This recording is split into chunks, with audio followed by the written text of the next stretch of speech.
di Giulio Cossu. Da dove?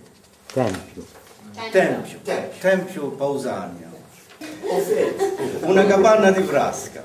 Mi uliani, come podia immaginare, per una seccatura. Ma non podia dire di no a tata, che mi ha pisato e mi è sempre affezionata. Pensai pure che la questione di un babbo anziano di 90 anni e più podia essermi utile in qualche modo. Non si sa mai. Ognuno di noi, con buona o mala sorte, può arrivare a chi sapere dai e aprire i problemi che lo vecchiaretto aveva punito alla sua famiglia di enti povera. Bisogna pensare il tempo ad ogni cosa, agli imbarazzi e agli fastidi che una vedra di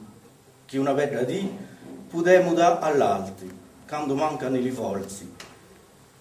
A cacciò e a cacciò voluto è. Tutto faccio esperienza e così sono andato, ma non tanto di buona idea, a casa di Giulgina, la sorella di tata.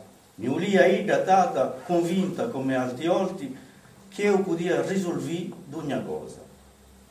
Perché io sapeva leggere e scrivere solo per questo e no perché era ancora laureato.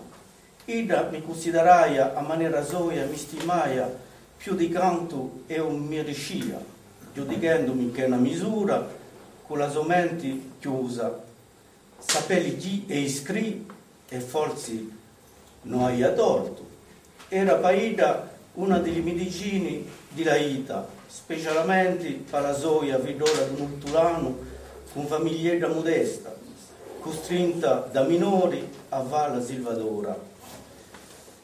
Era d'aiuto in casa nostra e ancora senti stedi, io e i miei fratelli, quando ci priani le mani per qualche mancanza, o come si sia, qualche cosa per colpa nostra, andai all'oriesso, tata aveva il documento pronto e di chi sapete leggere e scrivere.